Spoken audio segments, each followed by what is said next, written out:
Il était une fois, dans un petit beau village, une jeune fille nommée Amanda. Amanda était très jolie, avec un doux sourire, et des yeux brillants, mais elle était très seule. Elle n'avait ni mère ni père. Ils sont tous deux décédés, quand elle était toute petite. Amanda vivait seule dans une petite cabane au milieu du village. Le village était petit et lumineux avec de nombreuses personnes, généralement gentilles et amicales, qui aimaient partager, et étaient fiers de leur beau village. Mais Amanda se sentait souvent exclue, parce que certains murmuraient qu'elle était différente, peut-être même maudite, parce que son père était décédé le jour de sa naissance. Cela a rendu Amanda très triste. Même si elle se sentait seule, Amanda travaillait dur chaque jour. Elle effectuait de petits travaux pour aider, comme laver le linge au bord de la rivière, et transporter de l'eau dans son petit pot. Elle faisait ces choses parce qu'elle avait besoin de prendre soin d'elle. Lorsqu'elle se promenait dans le village pour faire son travail, certaines personnes lui faisaient des sourires, mais ils ne lui demandaient jamais de jouer, ou de rester. Amanda aurait souhaité qu'il le fasse. Et c'est ainsi que se déroulaient les journées d'Amanda, dans son petit village sous un grand soleil éclatant, portant son pot d'eau et espérant d'autres sourires. Près du milieu du village. Juste au bord de la rivière, où l'eau dansait sur les pierres, vivait une vieille femme. Cette femme avait un doux sourire, et des yeux pleins d'histoire. Elle connaissait la mère et le père d'Amanda, et se souvenait de leur gentillesse envers tout le monde. La gentille vieille femme aimait s'asseoir au bord de la rivière, où l'eau faisait de doux bruits en coulant. Chaque fois qu'Amanda passait avec sa cruche d'eau, la vieille femme l'appelait. « Viens ici, Amanda », disait-elle d'une voix douce. Amanda adorait s'asseoir avec elle et écouter des histoires sur le village, sur les étoiles et sur ses parents. La vieille femme dit à Amanda, « Continue à être gentille, petite, tout comme ton père et ta mère. La gentillesse est comme la rivière. Il continue de couler et de toucher tout sur son passage. » Amanda hocha la tête, les yeux écarquillés d'émerveillement, s'imprégnant de chaque mot. En entendant cela, le cœur d'Amanda se sentit un peu plus chaud. Elle se sentait moins seule lorsqu'elle était avec la vieille femme. Ils ont partagé de nombreux après-midi ensemble au bord de la rivière, discutant et riant. La vieille femme donnait parfois à Amanda des plats qu'elle préparait, qui étaient délicieux et faisaient sourire Amanda. Ces moments au bord de la rivière sont devenus très spéciaux pour Amanda. C'était son endroit sûr, où elle se sentait aimée et dont on se souvenait. Ainsi, chaque jour, après avoir terminé ses corvées, Amanda avait hâte de revoir la vieille femme. C'était comme retrouver un peu de sa mère et de son père, ne serait-ce que dans les histoires, et les sourires au bord de la rivière. Dans le même village où vivait Amanda, il y avait un homme nommé Kofi. Kofi n'était pas comme tout le monde. Les gens du village le trouvaient très étrange et le traitaient de fou. Ils ne comprenaient pas Kofi. Et comme il ne le faisait pas, ils avaient peur de lui. Kofi se promenait souvent dans le village, avec ses cheveux en désordre et ses vêtements un peu sales. Parfois, il se parlait tout seul ou riait aux éclats, quand personne d'autre n'était là. Les enfants lui jetaient des pierres, et les adultes le chassaient à coups de bâton, lorsqu'il errait dans le centre du village. Par un beau matin, Amanda se dirigeait vers la rivière, fredonnant un petit air, et équilibrant son pot d'eau sur sa tête. Elle pensait aux histoires que cette gentille vieille femme pourrait lui raconter plus tard. Alors qu'elle s'approchait de la rivière, son chemin la conduisit près de l'endroit, où Kofi se cachait souvent dans les buissons, regardant le monde passer. Soudain, Kofi sauta de derrière un arbre. Il n'essayait pas d'être méchant. Il aimait juste jouer des tours. Mais Amanda a eu tellement peur, qu'elle a crié et sa cruche d'eau est tombée, et a roulé avec un bruit dans la rivière. Amanda regarda, les yeux écarquillés, tandis que son pot s'envolait. Elle avait besoin de ce pot. C'était le seul dont elle disposait pour aller chercher de l'eau. Kofi, voyant le pot mais ne comprenant pas son inquiétude, le ramassa et commença à danser, pensant que c'était un jeu amusant. Amanda savait qu'elle devait récupérer son pot. Ce n'était pas la sienne. Elle l'empruntait seulement pour aller chercher de l'eau. Mais elle avait trop peur pour s'approcher de Kofi. Maintenant, Amanda réalisa qu'elle devait être courageuse pour le demander à Kofi. Alors elle a pensé à un plan. Elle se souvient avoir vu Kofi manger des bananes à la lisière de la forêt. Peut-être qu'il aime les bananes, pensa-t-elle. Prenant une profonde inspiration, Amanda s'approcha de Kofi, lui tendant la banane en guise d'offrande de paix. « S'il te plaît, Kofi, dit-elle doucement. Puis-je récupérer mon pot d'eau? Je vais te donner cette délicieuse banane. » Kofi arrêta de danser et regarda la banane, puis Amanda, curieuse. Amanda espérait que cela rendrait Kofi assez heureux, pour lui donner le pot sans aucun problème. Juste au moment où Amanda tendait la main pour attraper le pot, Kofi pensa soudain qu'il s'agissait d'un autre jeu, et tint le pot juste hors de portée. Elle essaya à nouveau, tendant la main pour récupérer son pot d'eau. Cependant, cette fois, Kofi a soudainement tendu la main et lui a saisi la main. Amanda ressentit une bouffée de peur. Elle n'avait jamais été aussi proche de Kofi auparavant, et sa poigne était forte. « S'il te plaît, Kofi, je veux juste récupérer mon pot d'eau, plaida-t-elle, sa voix tremblant un peu, je devais porter de l'eau ou j'aurais des ennuis. » Kofi la regarda, les yeux écarquillés et curieux. Dans un moment de panique et espérant lui faire comprendre, sans réfléchir, Amanda lâcha, « Si tu me rends le pot, je serai ta femme. » Elle avait entendu de telles promesses dans les histoires racontées par les anciens du village, généralement comme un moyen de résoudre de gros problèmes. Les yeux de Kofi s'illuminèrent à ces mots, et il lâcha rapidement sa main et lui tendit le pot. Il s'est alors mis à sauter partout en criant, « Ma femme!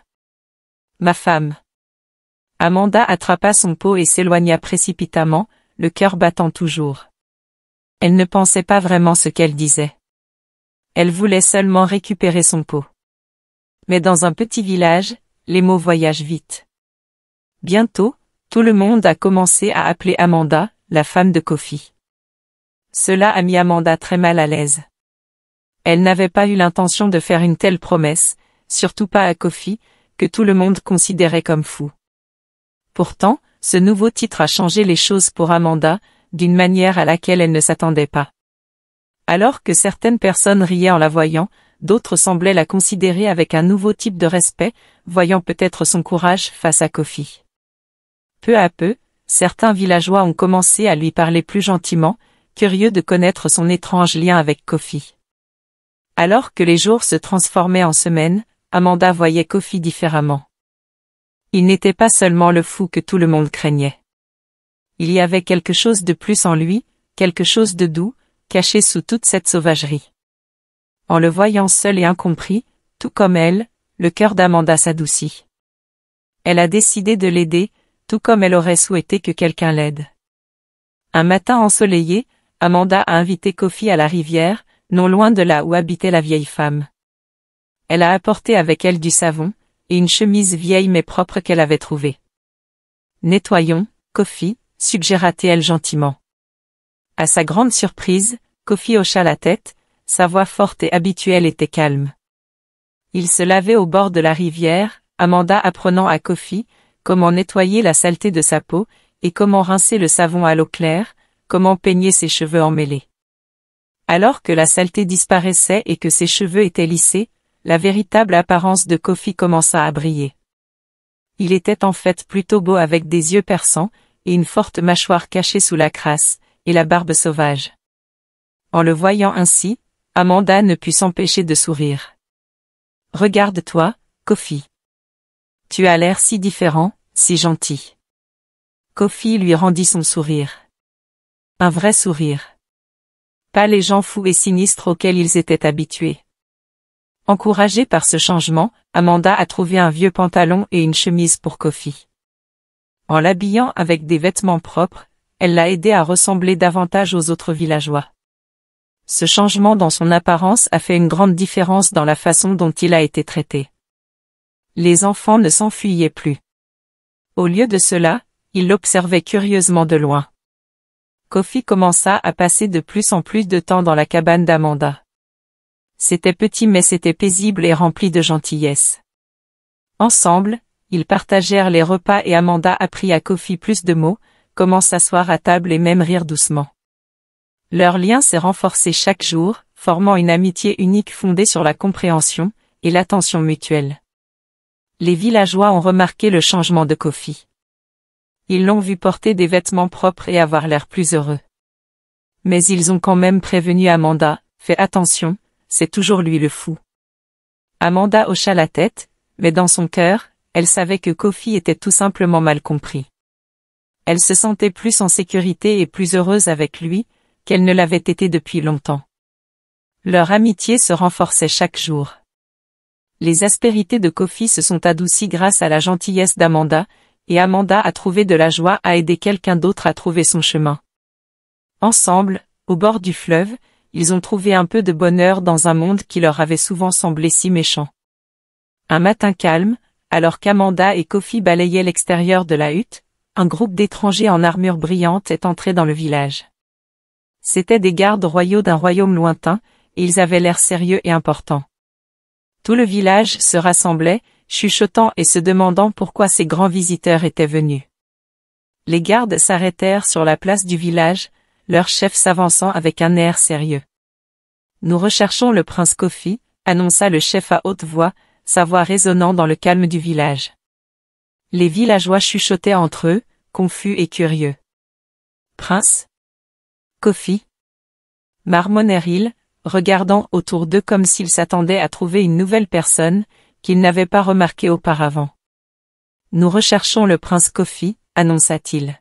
« Il est le prince perdu de notre royaume, et son retour est crucial pour la paix et la prospérité de notre pays. » Les villageois haltèrent, leurs yeux se tournant vers Kofi, qui se tenait à côté d'Amanda, l'air confus.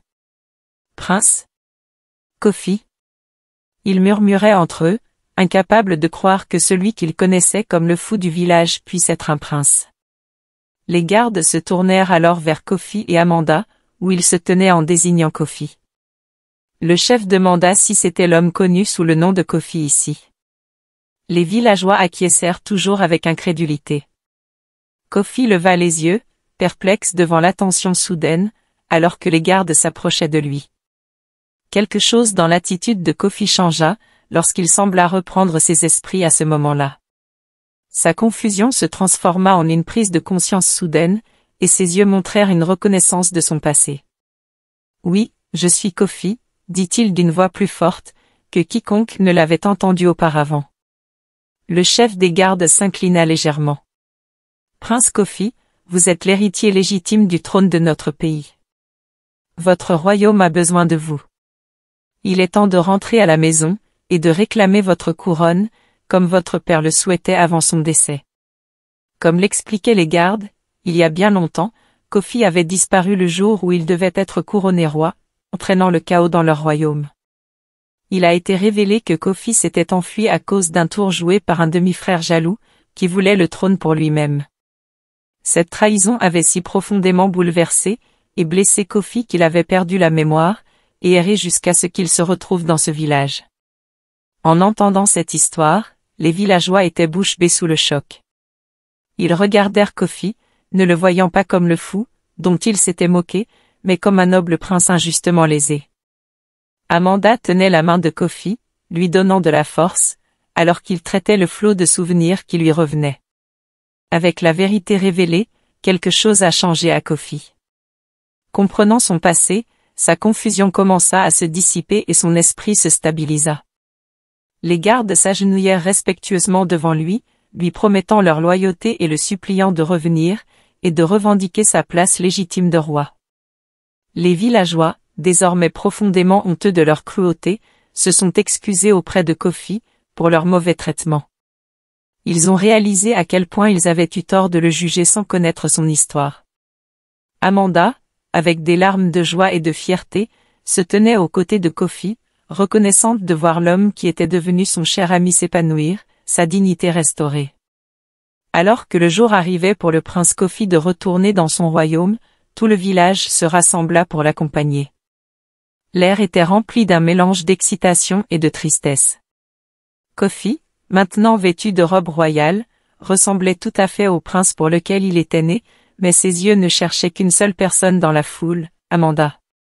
Avant de monter sur son cheval, Kofi se tourna vers Amanda.